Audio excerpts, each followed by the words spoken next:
Assalamualaikum, selamat datang kembali di channel MA Tech.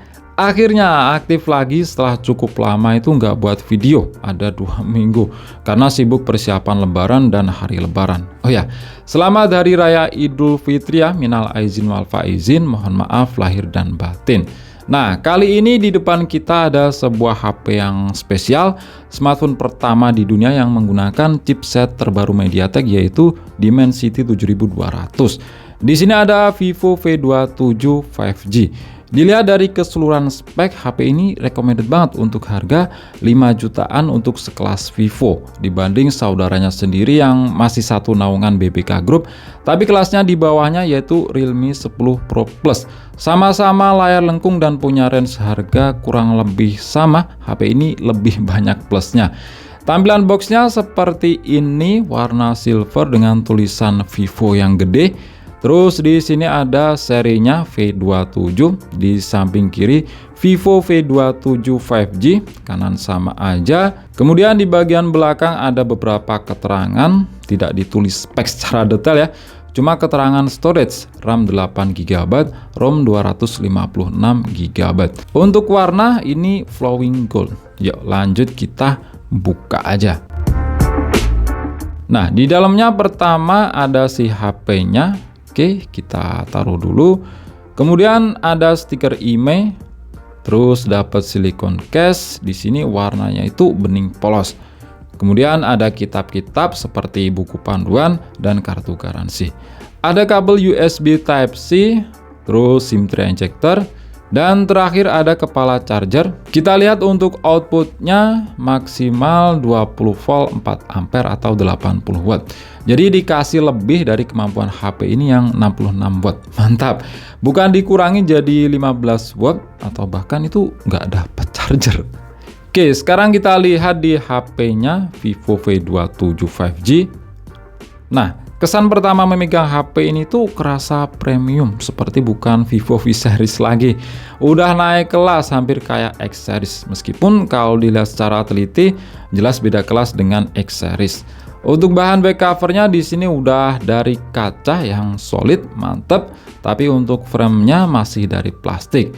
Frame samping di sini tipis karena layarnya itu udah melengkung.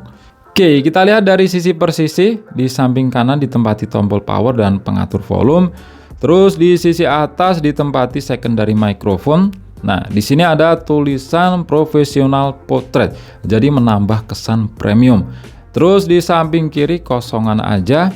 Lanjut di sisi bawah ditempati slot SIM, lubang untuk mikrofon, port USB Type-C, dan lubang untuk speaker. Untuk tipe SIM-nya ini dual SIM ya, tanpa adanya slot micro SD. Udah kayak HP flagship aja. Bukan jadi masalah sih, karena storage 256GB saya rasa udah lebih dari cukup.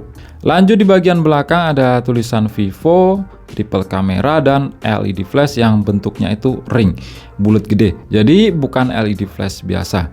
Kemudian di bagian depan di atas layar ditempati kamera, lubang untuk earpiece, dan sensor-sensor. Oh ya, dari bawahan sudah tertempel hidrogel ya, jadi bukan screen protector biasa yang disitu dari plastik mica. Oke, lanjut kita nyalakan. Oke, seperti ini tampilan layar saat menyala dari Vivo V27. Nah, di sini ada beberapa aplikasi bloatware, tapi tenang karena bisa di-uninstall. Layarnya ini memang cakep ya, bezel di dagunya itu tipis meskipun kalau dibandingkan dengan jidatnya masih sedikit lebih tebal. Untuk samping kanan kiri cakep karena layarnya itu melengkung. Oke, kita coba untuk performa sensor mindai sidik jarinya yang udah ada di dalam layar. Nah, di sini udah cukup cepat dan yang pasti udah sangat akurat. Lanjut kita cek di pengaturan tentang telepon. Di sini pakai Fantouch OS 13, basis Androidnya itu versi 13. Kemudian ada keterangan RAM 8GB plus 8GB, ini maksudnya itu virtual RAM. Jadi totalnya itu 16GB. Storage 256GB dan prosesor yang digunakan 2,8 GHz Dimensity 7200 octa-core. Nanti kita lihat secara rinci konfigurasinya di aplikasi karena saya juga penasaran banget dengan prosesor yang masih fresh ini. Oke, kita cek di aplikasi Device Info HW, masuk SoC, Jadi aplikasi device info HW ini belum mengenali ya seri prosesor MediaTek Dimensity 7200 ini. Mungkin saking barunya. Cuma terpampang kodenya aja yaitu MT6886. Punya konfigurasi octa-core yang terbagi dalam dua cluster, 2x2,8 GHz Cortex A715 dan 6x2,0 GHz Cortex A510.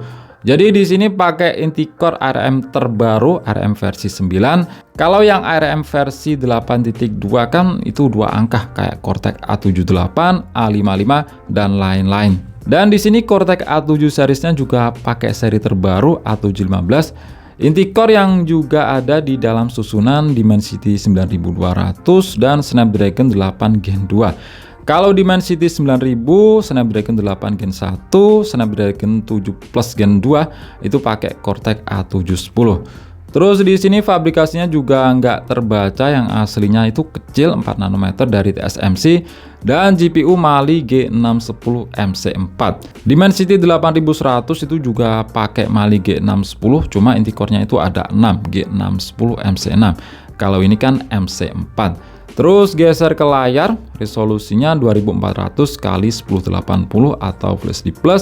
Panelnya AMOLED dan punya refresh rate 120 Hz. Keterangan lain support HDR10+ dan 1 miliar warna. Jadi layarnya memang udah mantep.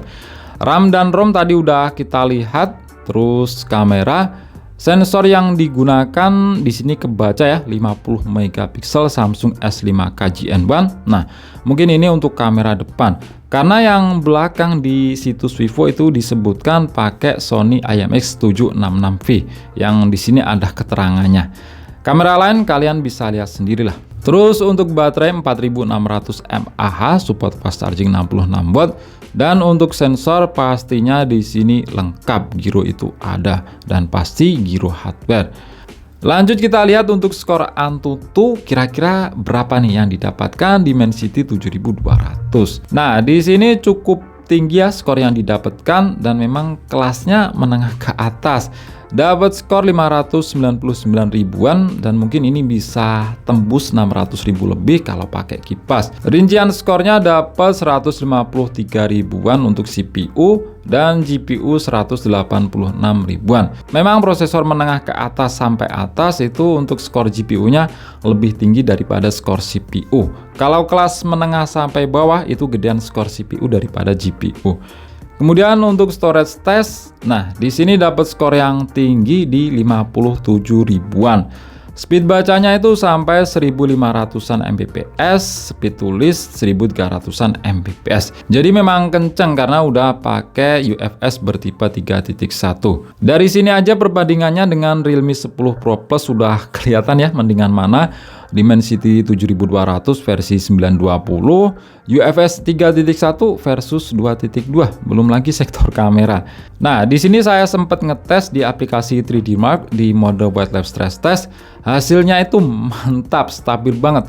Tanpa cooler dapat stability 99,4%. Skornya juga termasuk cukup tinggi. Base loop score 4249 dan lowest loop score 4223. Terus kita lihat untuk kameranya. Nah, ini untuk kamera depan. Menu-menunya ada malam, potret, foto, video. Di sini bisa merekam 4K 30 fps. Mantap. Karena kebanyakan HP Cina itu kan mentok di Full HD aja. Kalau Full HD di sini bisa 60 fps. Sedangkan untuk video kamera belakang ini sama aja dengan depan, mentok 4K 30 fps, 60 fps-nya di resolusi Full HD. Terus menu lainnya ada film vlog dan lainnya seperti ini. Kalian bisa lihat sendiri. Kita coba bentar untuk foto 50 megapiksel dilengkapi OIS untuk kamera belakang. Sekilas memang mantap ya, Vivo nggak usah diragukan lagi lah. Untuk lebih detail kalian bisa lihat di channel lain, itu udah banyak yang bahas. Di sini sesuai judul aja, unboxing plus. Kamera depan yang 50 megapiksel di sini juga mantap, apalagi sudah dilengkapi autofocus, bukan fixed focus lagi.